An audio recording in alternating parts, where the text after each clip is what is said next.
Hello everybody, welcome to Gospel Piano Lessons for Beginners. This is a special Q&A session that we're going to be doing tonight. Thank you to everybody who sent in your questions already on Facebook and on the YouTube comments. I've got them all right here in a list and we're going to go through them one by one. If you have any questions as we go through tonight or you haven't had a chance to submit one already, you can put those in the comments right now. I have the chat open so I'll see those live, and then anyone who's watching the replay, of course, you can add in questions and we can address that either in another lesson or in another Q&A. So let's jump right in tonight. I'm excited to be back. Hope you guys had a good holiday last week and a good rest. And we're back to work tonight, ready to learn some more piano. All right, I see we've got Tom on the chat already. Hi, Tom. Anybody else who's watching, just say hello and your name will pop up there, and we'll see who is with us tonight. Our first question is, what are intervals? And this question was submitted by Sylvia. Thank you, Sylvia. And we're going to jump into this one. There's quite a few different answers and ways that we can apply this, so this is a great one to start off with tonight. I see Bev is here. Hi, Bev. Come on in.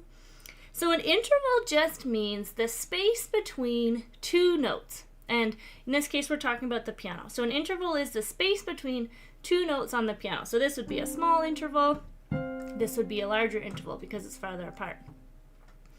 The main intervals would be second, third, fourth, fifth, sixth, and seventh because those are the ones we find within our scale.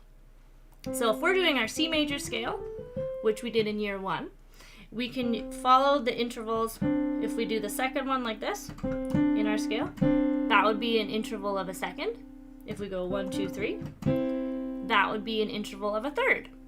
We'd have fourth, fifth, sixth, and seventh. And again, I'm just following the C major scale. Now, these do continue on past 7. 8 would be an octave. That's where they match, C and C. That's 8. So we call that interval an octave. And then we can keep going, which will actually lead into one of our other questions that came through. 8, 9, 10, 11, 12, 13. And 13 is the biggest one that usually we would ever use. And how you might be asking, how can I possibly play a 13th with one hand? But we're going to get to that in a different question. All right, I see Francine is here and Marcia. Hi, guys.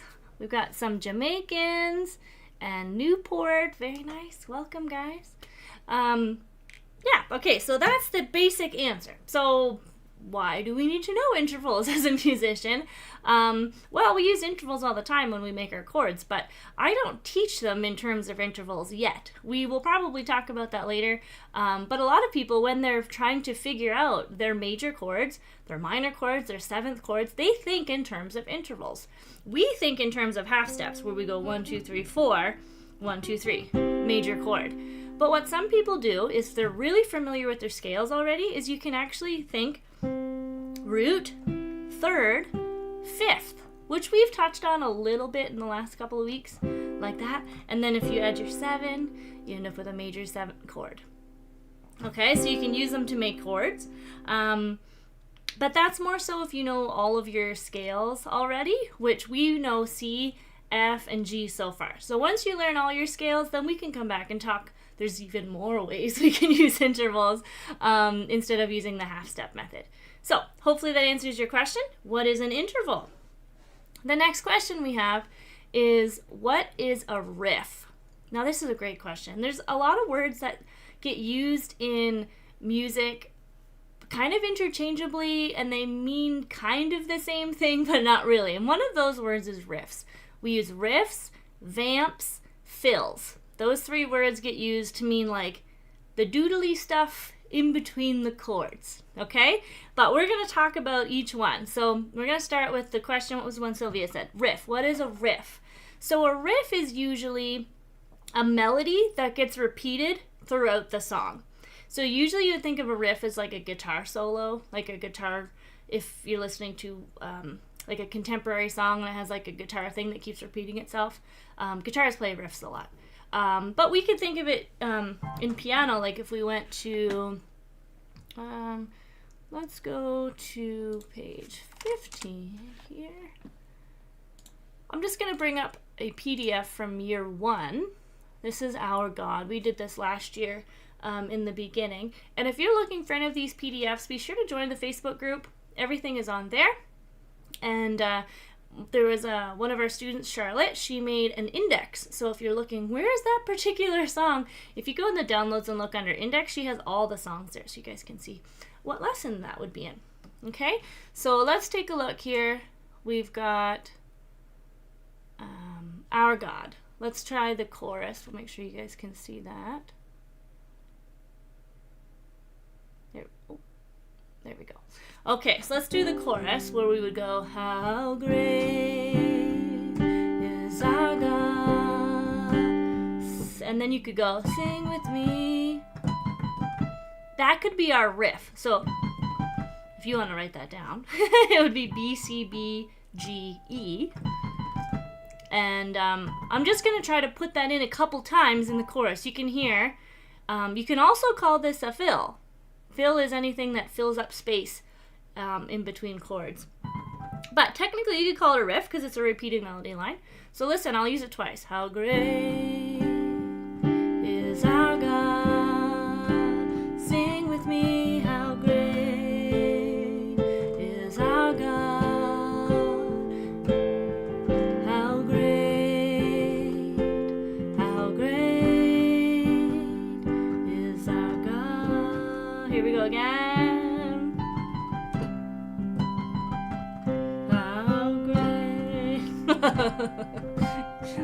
Is our God. Sing with me, how great. So yeah, you can kind of repeat that little melody. So if you listen on songs like pre-recorded songs, you'll sometimes hear these little melodies repeated throughout the song. It's not actually what they're singing, but it's a little tune that they do on purpose. We call that a riff.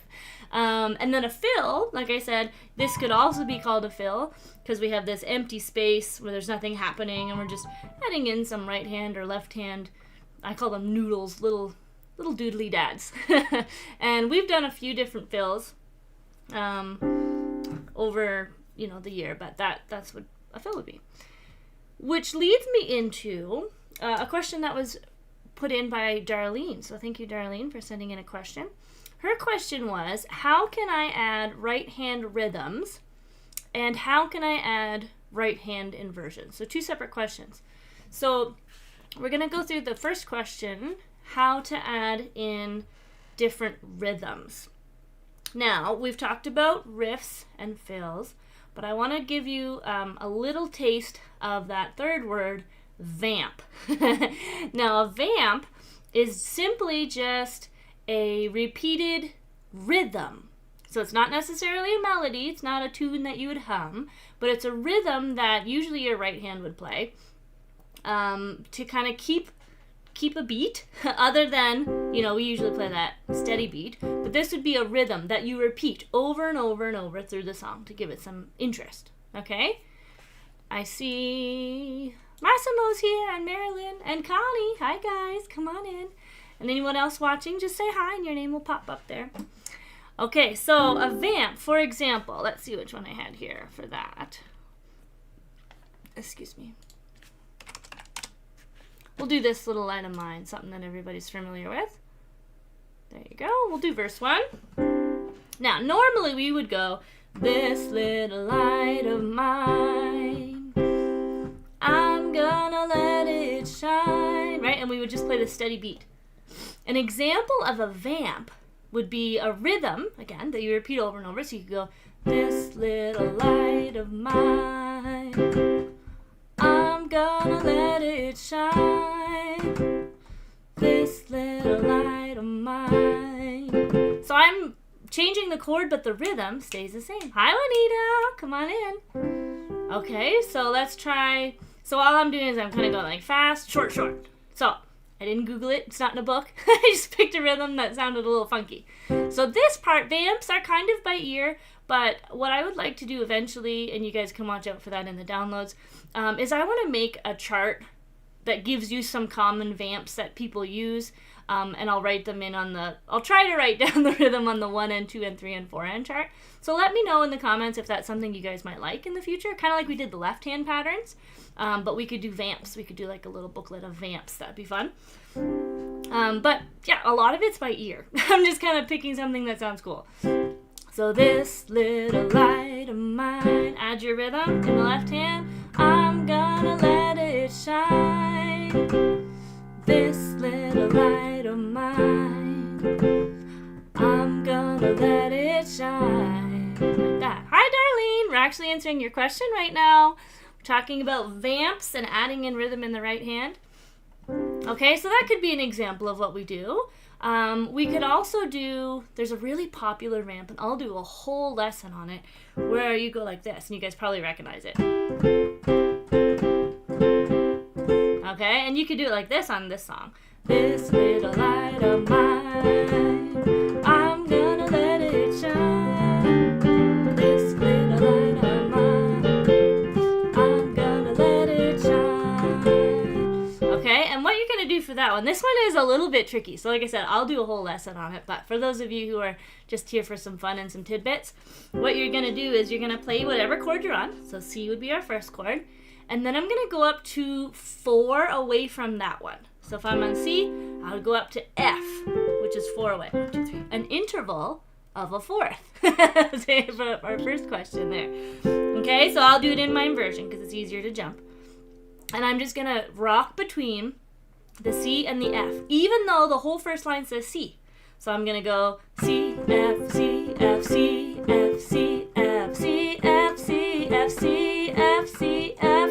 That would be line 1, even though it just says C's. And it's a really popular vamp, and it's fun. So it sounds like this. This little light of mine, I'm gonna let it shine. And then when you get to the F, you can do the same thing. So you're on F, you think 4 up. Now, think of your F major scale. 1, 2, 3, 4. So we're gonna imagine for a minute we're in F major to figure out the 4th note of that scale. So we would go from F to B flat. F to B flat, like that, but I would do the inversion. So on the second line of this little line of mine, I'd go, this little line of mine. And I would rock between the F and the B flat. Okay? So here we go. Let's try it. Just see what it sounds like. This little light of mine, I'm gonna let it shine. This little light of mine, I'm gonna let it shine. And then you go back. This little light of mine, I'm gonna let it shine. And then you would just probably play some sort of walk up down thing here. Let it shine, let it shine, let it shine. You did it on the end there, though. Let it shine. And then the F over G. Okay? So that's fun. I know that one has a little bit to it. So if you guys like, we can do a whole lesson on it. I can write it out in our little 1 and 2 and 3 and 4 hand chart. But those of you who play by ear, you should probably pick that up, no problem. Okay, so that answers the first question, which was how to add right hand rhythm. So, short answer to that, a little bit by ear, just play around and make fun rhythms that sound cool. Try that. And then you could try that vamp that I showed you on some fast songs. Okay. The next question that Darlene had sent in was, how can I add in right hand inversions? Now, I know that we have the home bass inversions, but what she was asking, I believe, and you can correct me if I'm wrong, Darlene, is you were asking about other than the home bass inversions.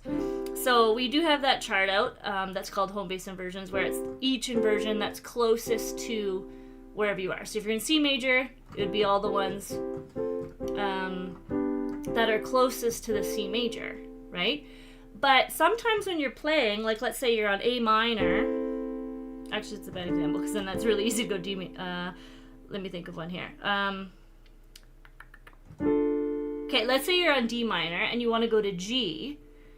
It might not make sense to jump, right, down, because you've already got the D here on the D minor. It might make more sense to go up like that, Okay, so there's a couple different answers to this.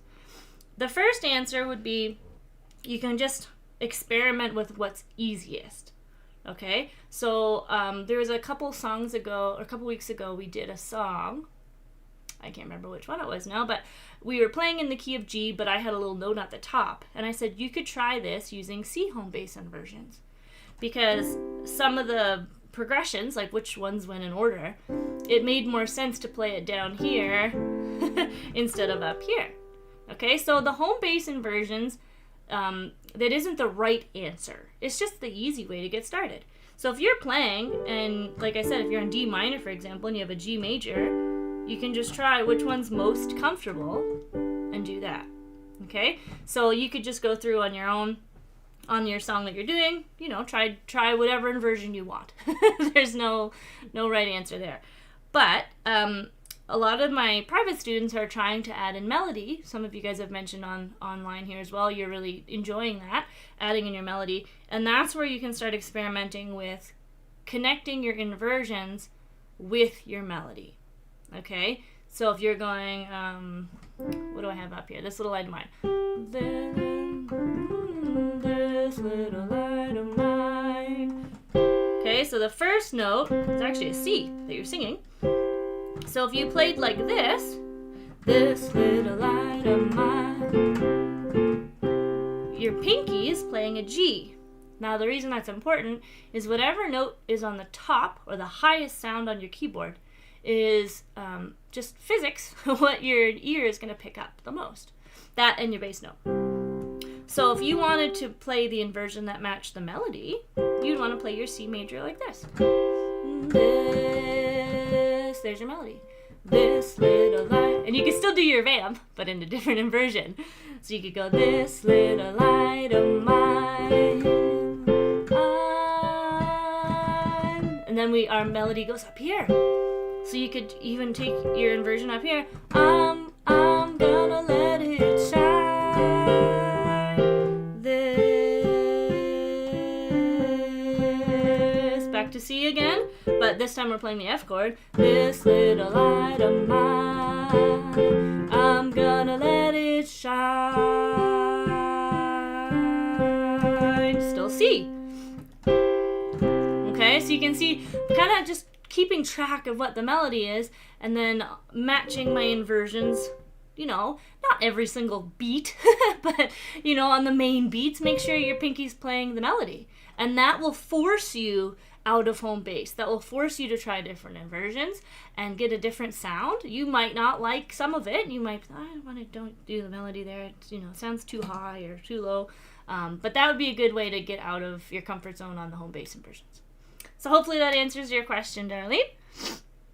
All right. We've got lots more questions coming up. So if you guys have more, put them in the chat so I know how many we're doing tonight. All right, let's see here. Jay Marie says, Happy New Year, everyone. That vamp is a lot of fun to play. Our music director taught me how to play it earlier this year. Yes, it's a good one, isn't it? Maybe we'll do that in January. I'll sneak that in somewhere. We'll see. Okay, next question. How can I improve my ear training as a gospel piano player? And this is a super great question because everything we've done so far in our course has been reading the music. So I haven't been requesting or requiring any ear training at all. And some of you might be saying, well, what is ear training? I've heard people say that. It's where you can hear a song and play it without having the music in front of you. So you might just have empty lyrics with no chords on it, and you're like, you see people and they just like sit down and play. And you're like, how do they do that? I remember one time I was playing piano. I'm trying to remember where I was now. And this visiting preacher was there. I think he was a guest speaker. And I didn't realize that he also played piano. And he jumped on the organ behind me. I didn't tell him what song we were playing. I didn't tell him what key we were in. And he just started playing along with me and like matching what we were doing. And back then I didn't play by ear at all. And it blew my mind. I was like, how could he possibly? All I heard, he was like, and then he goes, dun, dun, dun, and he jumps right in. And that's ear training at its finest.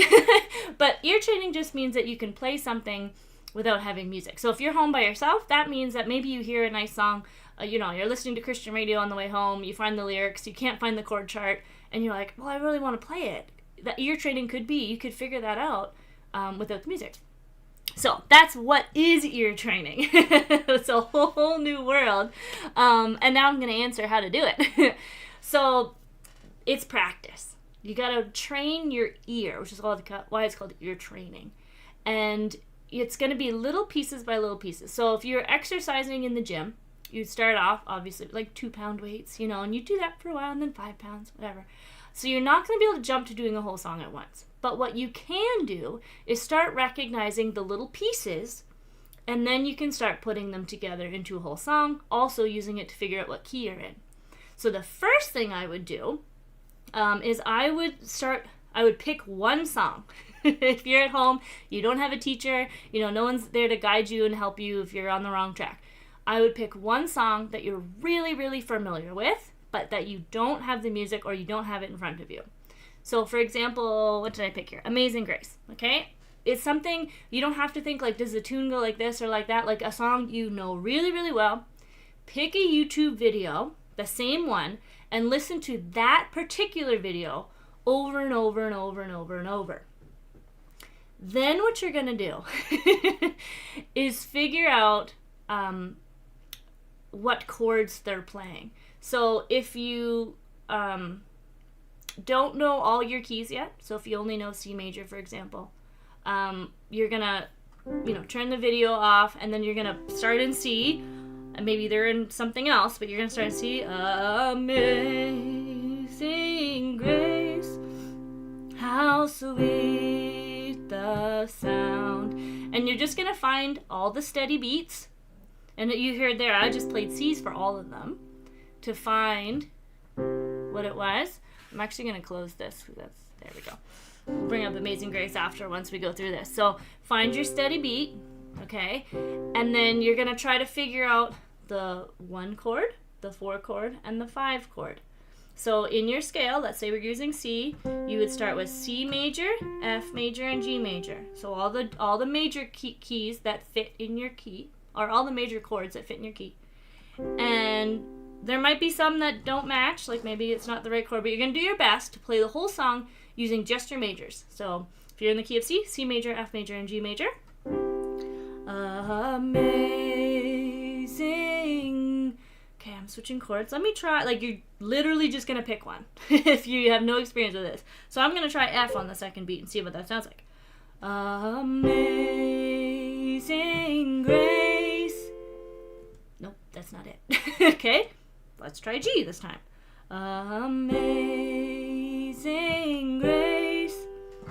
Not it either. Okay, let's try C. Just 2 C's in a row. Amazing grace. That's the right chord. And you might not be 100% sure, but you're like, I think that's it. Write it down and keep going. How sweet. That actually sounded pretty good, so I have C, C, and then F. Let's try C, C, and G, just to make sure. Amazing grace, how sweet. No, that doesn't work. Okay, so it is F. So you would slowly, and I know it feels laborious, but that's at the beginning. One song is going to take you a long time. But the more you get used to it, the faster you'll get. Okay, so let's say you get through the whole song. You have just your majors written down. Some of them, it doesn't quite fit, but it's the closest one. Then you're going to go through and see if there's any places where the minors go instead. So D minor, D minor, E minor, A minor, in the key of C. So the ones that match your key. Okay, so you'd go through Amazing grace, how sweet the sound that saved. So that one doesn't quite start. Let's try a minor. That saved. Not bad. That saved. Oh, that one's not good at all. That saved. Ooh, that one sounds really nice. So on the word saved, I would scratch out whatever I had, then change it to A minor. And you're just going to add those in like sprinkles, okay? Where there's one that's like, it really doesn't fit, but you don't know why. It's probably a minor, so you can go through and see which one matches, okay? So that is the short story of that, okay? That would be a great way to get started on ear training. And pick a song that's simple. Don't pick a contemporary song. They've got all kinds of chords in there that we've not even looked at. Pick something that's like a classic, traditional. I would start with a hymn or a congregational song. Like praise him, something like traditional and simple. Because they're mostly going to be the 1, 4, and 5, your major chords, and it might have a couple minors in there. That'd be a really good place to get started for ear training. Okay, so that's one tip. The next thing is if you're feeling a little more adventurous and you know more of your keys, when you're playing with the YouTube video, what you're going to do first is actually figure out what key the YouTube is in. And so that one, if you're just beginning, you're going to want to Google it. So type in Gaithers. It would be a really popular one probably. You could put like Amazing Grace, the Gaithers key, enter, like that. Okay, and then it might show you. You might get someone responding to that on like a Yahoo chat or something. But if you can't find it, there's a really good resource, and I'm not affiliated with these guys in any way, but it's called Chordify. I'll put that in the chat. And this is really great in general if you don't know, if you can't find the chords to a song in general, like if you don't want to play by ear but you just want the chords to a song, you can throw in a YouTube clip in there and it will give you 90% of the right answer on there. So that's a really good one. And you can also use that to figure out what key it's in. So if you really want to do it by ear and you want to practice and you're like, I'm not going to peek, but I just want to know what key it's in, you can put in the YouTube link and then you look at like the first couple chords, and whatever that is usually what the key is. Or they might even tell you at the top. It might say key G, whatever. Okay, and then once you know what key you're in, then you can actually try to play along with the YouTube video and be like, okay, what are my major chords in this key? Okay, I'm going to try my 1, 4, and 5 first, and then go through. So I know that was a long answer, but it's a whole other world is playing by ear, and it is really important, especially if you play in church. There's certain churches where they'll just start singing a song, and the keyboard player is like, I don't know what key they're in, I don't know what song this is. You got to figure it out real quick. So if that's something you're working towards, that'd be a good start. Okay, hi Franklin. Marsha's back. Hi guys. Marilyn says loving it. Good. Okay, I see a bunch of people just hopped back on, so I don't know if there was something going on with the internet, but let me know if you're having any issues. Okay, so that answers that. There was a question came through. It wasn't super clear of what exactly they were asking, but it had something to do with expanding melodies and getting a little farther into that. So let's talk about that next. I've given you guys a few melodies on your songs where I actually just write out the letters, but this would be very closely tied into that last question about playing by ear. And finding melodies is another really good way to get your ear training muscles growing on a song that you really, really know well. And I would recommend doing this in the key of C if you can, just because there's not as many black notes and you can kind of keep track of where you are a little bit better. So what you can do is play your C major chord kind of like, and try to figure out where that tune is, and then use that to go through and figure it out. And exactly the same way, it's going to be slow. There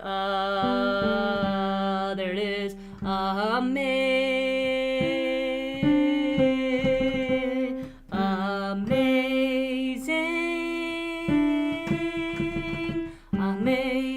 grace. And you just write them down as you go.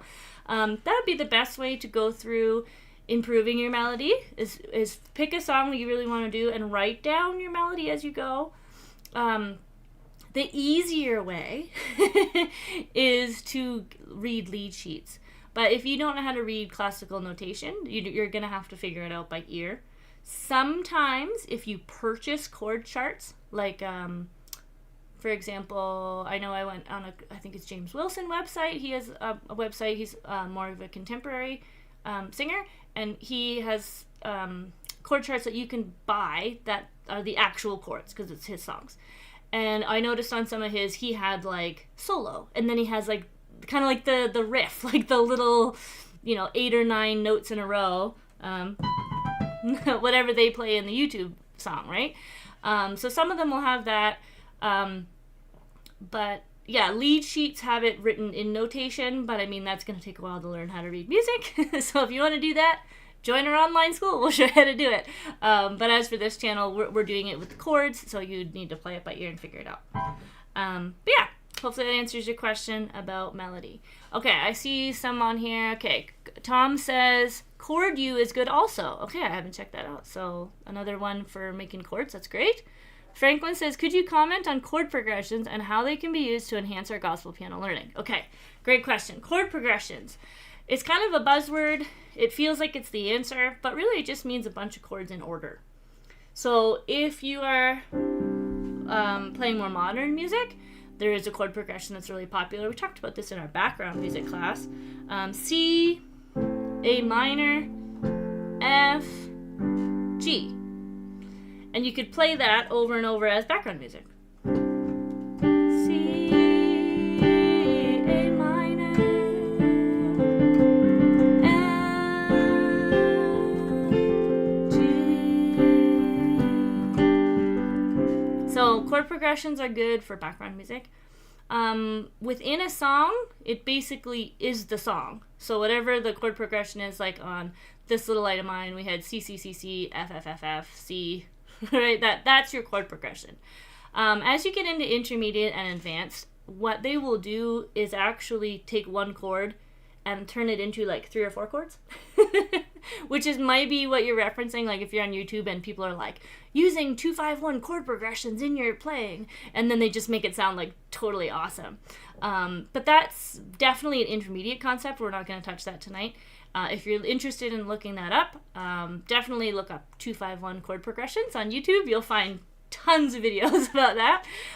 But for a beginner, chord progressions are just which chords go in order in a row. Use them for background music. If you're playing a song and nobody's singing, you're technically playing chord progressions because you're just singing it in your head and you're just playing the chords in order. Okay, so Franklin, if you have more questions about that, let me know. But that is what chord progressions are and how to use them. Marcia says, I just figured out what a friend we have in Jesus by ear. Yay! That's awesome. I'll tell you guys a story, a true story. When I started learning to play by ear, it's because I wanted to play a song in church. So I sometimes pick the songs that we're going to sing on Sunday. And there was this song, and my pastor had sent it to me, and it was super cool. And so I went online, and I'm like, how I showed you guys, song title, chords, enter, nothing. Couldn't find anything. Go to Chordify. It was like, no, not working, right? And I was like, okay, so I got to figure this out like 100% by ear. And it took me a long time because I did exactly what I just told you guys. I found the YouTube video, figured out what key they were in, which took me a while because I wasn't used to doing that before. And then I just went through chord by chord. I started with this, the one chord, first note, first chord of the scale. And then I was like, okay, is there any 4s? And I added it in. And it took a long time. But now, if I listen to a song, it's, a couple minutes and I'm do. So you can definitely get there. I always thought some people were born with ear training and some people weren't, which to a degree is true. Some people are naturally more gifted with the visual learning and some people are more audio, which makes them more inclined to learn ear training faster. But as someone who is a visual learner through and through, if I can learn to play by ear, so can you. So it just takes time and practice, and pick songs you really like because you're going to listen to it like 100 times.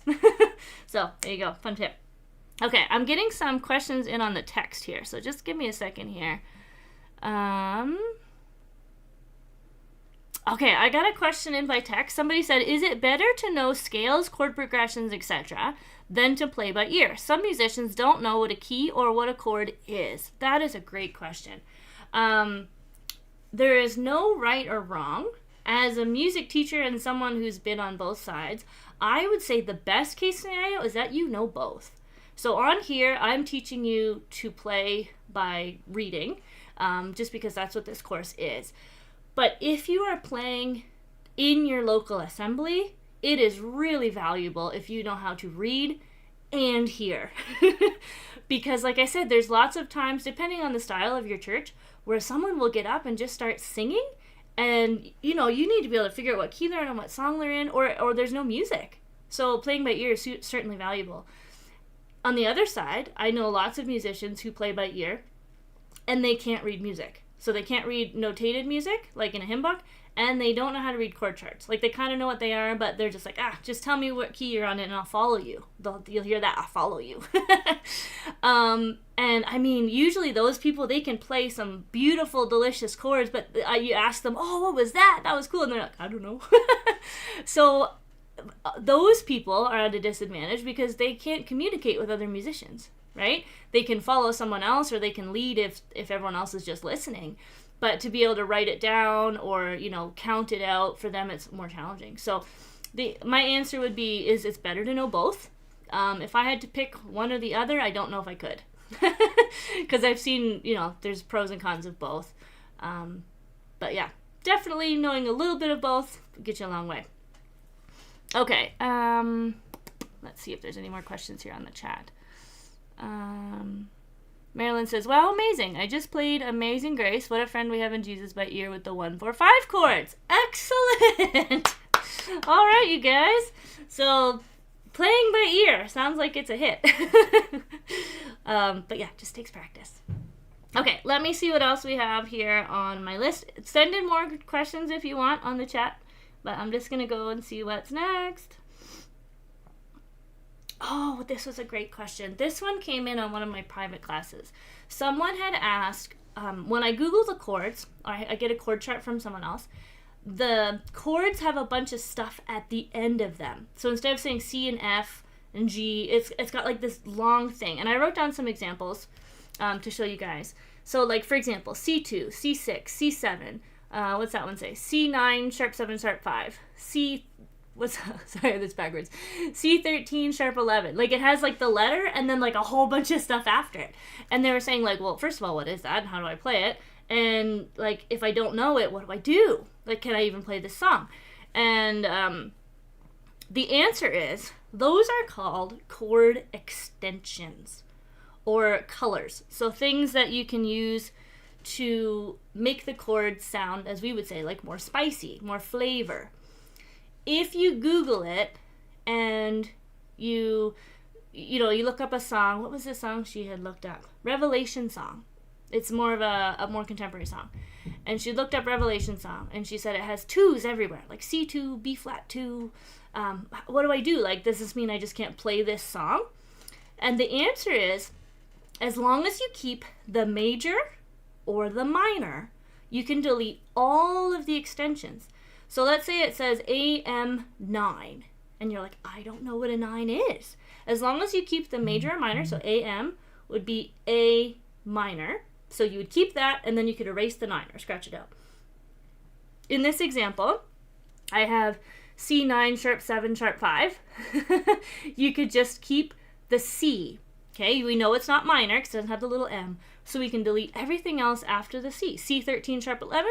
Play a C. So in all of these examples, you would play a C major chord because there's no M beside it, so you just play major. And then, like I said, if it has an M, make sure you keep the M because you don't want to change your minor chord to a major. So that's the easy answer, is just delete the extensions if you don't know what they are. Medium answer is you can learn your extensions one by one. And we do have some of them already in the series. So we've talked about 2 chords. I don't think we have a designated lesson for that, but that's where you add in the second note in root position. So C2 would look like that. You're adding in the 1, 2, the second. G2 would look like that. Okay, so we have a couple lessons on that. And we have lots of lessons on 7 chords. So if you see the little 7 at the end, I don't think we did any of those other ones, but yeah, there's a couple. So 7s are really popular. So if you go on like Ultimate Guitar Tabs, again, I'm not affiliated with them, they just have lots of songs on there. They sometimes will have 7s, but usually nothing else, maybe a 2 here and there.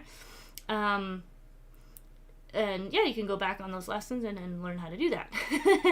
And then the third answer to that is, this is where intervals come into play. So this is basically intermediate piano playing, is all those lines at the end. So if you wanted to play a C2, you add in the second. If you want to play a C6, you add in the sixth. Remember how we were talking about intervals before? If you want to play a C9, you'd have to go find the 9, which is way up here. And there's different rules for these, but this is the very basics. You know, you want to play C13 or C11, you gotta go up there and play the 11. You want to play C13? You can go up there. But anything above a 7 does have different rules, and that would be a whole year's worth of lessons on here. But just in case you are interested in looking that up, they're called extensions. And there's lots of people on YouTube that'll explain, you know, how to play a 9 chord. What does sharp 5 mean? What does, you know, you can find all those. That's more, like I said, intermediate colors. But if you Google something and it has it and you don't know how to play it, just delete the extensions and play the original chord. Okay? So hopefully that answers that question. Marcia says, I missed a lot of classes. How do I catch up as a beginner? Well, great question. I have one lady, she's actually watching right now. I won't call her name out because I don't want to embarrass her. But she watches all the lessons on level 1, and she comes in on the lives on level 2, and she comes to private lessons during the week because she just wants to learn it all. So that's one option. But what I would recommend, if you don't have a big time commitment, you know, if you're working or schooling and things like that, is just start from lesson 1 and go through, you can go through Charlotte's Index, and it also has the topics. So if you already know major minor chords, you already know inversions, you can skip down and see on that index, and then you might want to start on like lesson 12 or something like that, and go through. And then as long as you can play one song from each lesson, you're free to go on to the next one. As long as you understand the concept, you can keep going. These lessons are designed to be done 1 a week. So if you're looking to really study, like you want to play in church and you want to have it in your fingers real good, and your goal is to be a church musician, I would recommend doing 1 lesson per week and really practicing both songs and making sure you understand it completely, and then go to the next one. So that would be the most comprehensive answer. But you could do like that other lady I was telling you about, and I mean, she's doing amazing. She's doing lesson 1, and she's doing year 1 and year 2, and she's coming to me and asking questions during the week in our Zoom classes. So if you guys wanted to do that, of course, you can just send me an email or a comment, and I can help you get connected with that. I do have a couple spaces left for January for anyone who's interested in that. But yeah, you can't really rush it, unfortunately, Marcia. You got to take it slow and piece by piece. All right. Darlene says, when we play a chord on each beat. When you play, you are using more fingers. Are you using sus chords? When we play a chord on each beat. Darlene, are you asking, like, if I'm adding in extra or if I'm adding in extra beats? I'll answer both because it's going to take a minute for you to answer that on there. I do both.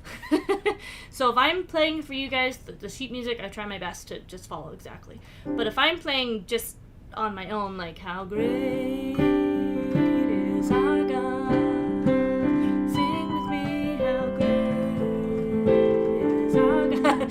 Clearly that's not what's on the sheet. But what I'm doing is I am adding in sus chords. Extra, I think.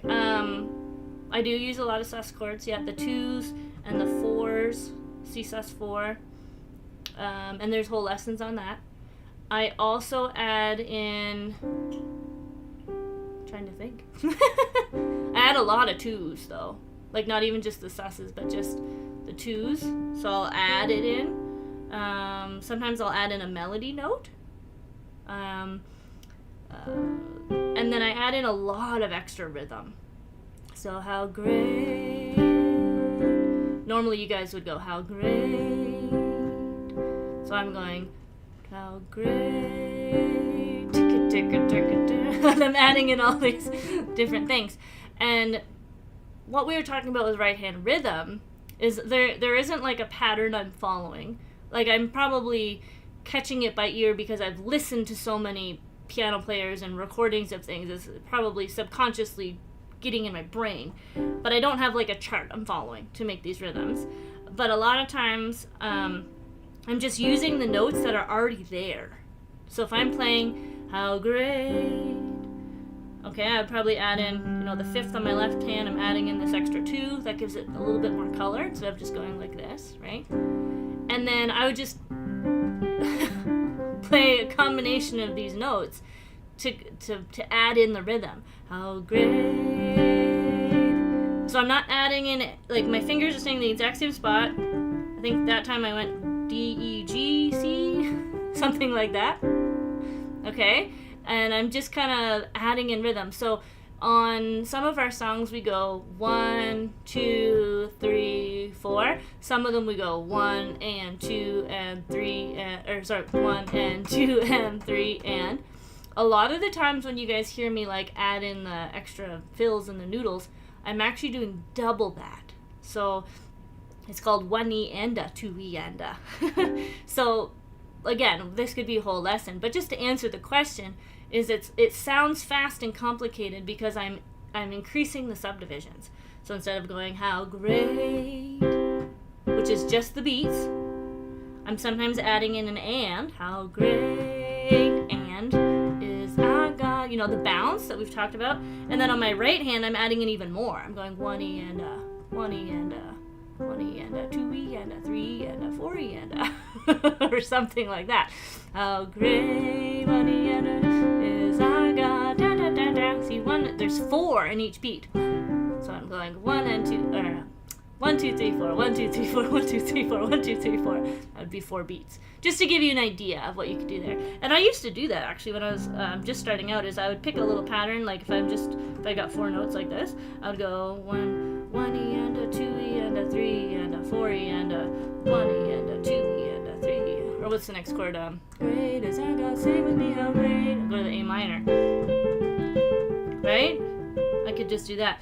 And listen, how great is our God. Sing with me how great. What would that be? Great is our God. That's the rhythm I use a lot. Is that 1E and a 2? It's double subdivisions. But yeah, if you can start off with any rhythm and then just use the notes that are already playing, I'm not adding in anything, it'll make it sound really, really nice. And again, I've decided I'm gonna show you guys that vamp. That's the fast one, and I'm gonna write that down so I don't forget. We'll do the vamp, and then I think we'll do some right hand rolling patterns. There's also broken chords. That would be like, instead of playing C like this, you would go like this. Break it up into different pieces. But we'll do some lessons on that. That'd be fun. Because it's more than a 10-minute answer. Alright, Marcia says, I don't want to rush. I'm new to piano and I need to go slow. I'm 70 years old. Okay, in that case, Marcia, do 1 a week, 2 at the most. I'm guessing you're tired. I hope you have some time at home. Yeah, and just go through one by one. Use that index because you probably wouldn't need to start from the beginning. Darlene says that's exactly what I was asking. Okay, good. Yay. So I made some notes there. We'll do some stuff. And I can show you in class too. Okay. So that was extensions. Any other questions in here? I don't think so. Give me more if you have more.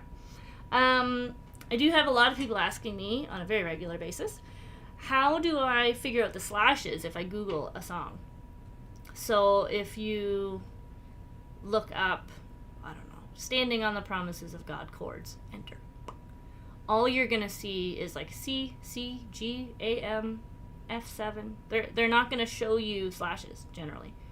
So what you need to do, I wish I had an example. I think I had one before, but I don't know where it is. Anyway, is you're going to find your steady beat. So you imagine if the drum is playing, you're playing tambourine. Okay, you just kind of imagine steady beat. If you don't know what steady beat is, Google it. You can go steady beat exercises on YouTube and you can find a whole bunch. But what did I pick? Standing on the Promises. So the chords might go, standing on the promises of Christ my King. Da da da da da da da da da da. Okay, how in the world am I going to do the slashes? So you kind of tap your foot, or think what the beat would be.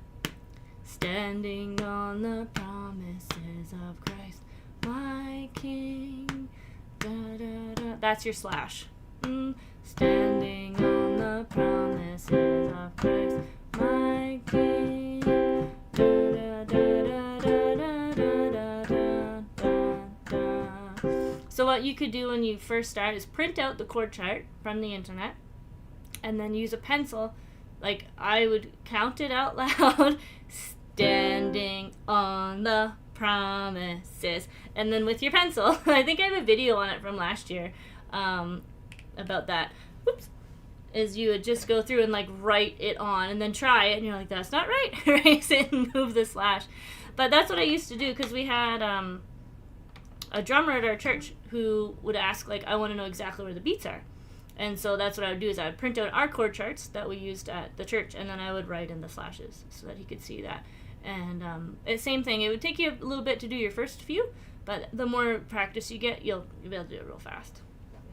But yeah, that's how to add your own slashes. I had another question come through about getting a flowy sound and also use of pedal, kind of related within that same question.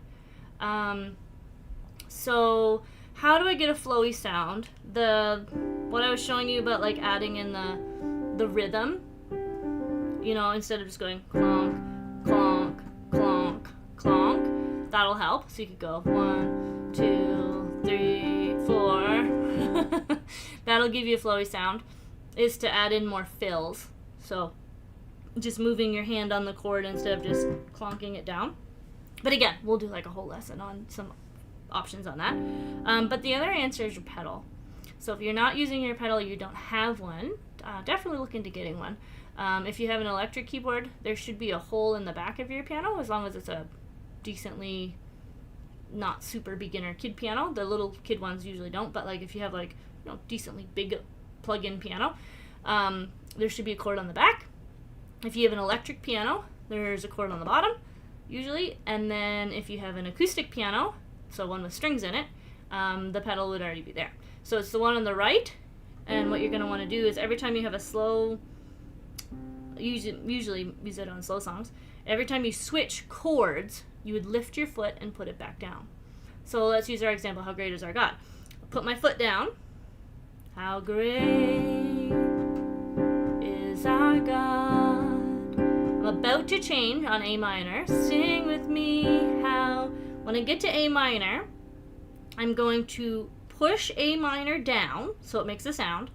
Immediately after it makes a sound, I'm going to lift my foot up and put it back down right away, like this. It's already down. Okay, so it'd be like I'm here on C, and then I go, trying to say it at the same time, up, down, like that. Like it's immediately. So what it does is it takes all of the sound that was vibrating. When you lift your foot up, it deletes the sound, and then it starts ringing the new sound. Because what you don't want it to do is like mush them all together. How great is our God. I'll play it fast so you can hear. Sing with me, how great is our God. So far so good. Da, da, da, da, da. It starts to get a little mushy. Da, da, da, da. You can hear how the notes are kind of clashing because I kept my foot down the whole time. So that would be something to practice. So down, up, down, up, down, up, down. And that's a good practice. Just grab one of we have lots of in the handouts, the little exercise, warm-up exercises. Or just pick like a chorus of a simpler song and just practice up, down, up, down. And that'll make it sound flowier without even adding any fingers. Okay, Walter says, hi Walter, come on in. I made 65 Christmas Eve. You guys are awesome. I love this. I had so many people call in and they say, you know, I'm too old. It's, you know, I can't learn anymore. And I just tell them about you guys. I'm like, there's so many people on the live and they're all retired and some of them just started this year and they're already playing hands together. So it is never too old. You're never too old to learn. Okay, I'm running out of questions here, and we're almost running out of time, so let me know in the comments if you guys have any more questions. I think another one came in on my text.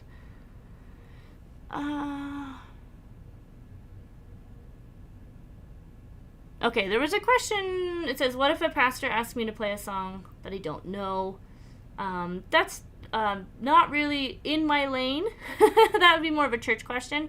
So for that one, yeah, I would just talk to your pastor, talk to your leadership team, figure out what the expectations are for musicians. That's a whole other ethics question. But definitely, yeah, just communicate with your leadership, whoever's, music director or whoever it is. Just let them know, I don't know that one. If you ask, maybe they have sheet music that you could practice or something like that. Okay, and then my last question on here is about a keyboard.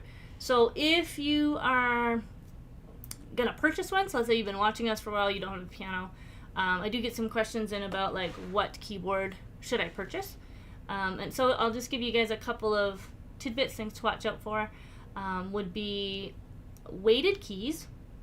That's if you want to be able to play louds and softs. So see how I'm not like hitting my volume button, I'm just pushing softly and loudly. That would be something to look out for. Okay, it's called weighted keys. Put that in the chat as well. Weighted keys or semi-weighted keys. That just means they make different sounds, but it's not as obvious as weighted. So weighted is the more expensive, but you get more louds and softs. So that's something to watch out for. Also, 88 keys would be a full keyboard, like I have here. That's as many keys as you can get. There's also ones that have 61. If you are just starting out, you could try 61. But if you're going to invest something, I would just get the 88. See if you can find something, secondhand that has all the keys. That would be better, so you don't have to upgrade later. But those are the biggest things to look out for. Weighted keys, the size of the keyboard. And then you can decide, do you want something that plugs in, or do you want something that has the strings? So I use an electric keyboard here, and what that means is it doesn't have any strings, it has a computer inside, and it plugs into the wall. And you can tell the sound is phenomenal. I love this keyboard. If you guys want to get one, again, I'm not affiliated with anyone, but it's a Yamaha Arius. This is a great piano. I think it came out maybe 10 years ago. It's really, really good piano. Some brands you can look out for if you want high quality is Yamaha, Roland for digital pianos, and Yamaha also has acoustic pianos with the strings. And then another one that's coming up, a lot of my students have bought them off Amazon, and they've been giving me really good reviews, is Alesis. So I haven't gotten any of their higher quality ones, but I've heard good things. So worth giving a try. They're a little more budget friendly, and they do have weighted keyed options. So that's, at least on Amazon Canada. I don't know if they have them everywhere else, but I know quite a few of my students here in Canada have bought those off Amazon and had good luck. So and then the other thing to look for is if it has a pedal attachment, like if it has a space to put a pedal. So if you're getting a lower quality keyboard, it might not have that, and then you might, regret that. So just check to make sure you can get a pedal. All right, well, that's all I've got for questions here. I haven't seen anybody else come through. Marilyn sent in a donation of $9.99. Thank you, Marilyn. A little New Year's Eve tip. Yeah, I love New Year's. I hope you guys have a good New Year's. Is it 2 more days? We always do a big party at church and ring in the new year. So we're going to be having fun with the kids, and I hope you guys have a wonderful new year. Next week, we will start on some new units. So after all these questions about right hand patterns, you may have changed my lesson plan, but we're either going to do the key of B flat next Friday, or I might do some right hand patterns. We'll see. So one of the two. Make sure you're here live so we can ask questions. There'll be a download coming up on the Facebook group. And I also wanted to let you guys know there are a lot of exciting things happening in the next 4 weeks or so. I can't tell you them all yet. we were gonna tell you guys in January, but we're finishing up a few things, so it's just perfect whenever we give you guys access to all this new stuff. But keep your eyes out. There's going to be a name change, and there's going to be a lot of announcements coming up in a month. We're going to be launching something totally new for you guys, a new community where you can get some great value. So make sure you're checking that out in the next couple of weeks. All right. Well, you guys have an awesome night. Happy New Year's. Bye-bye, everybody.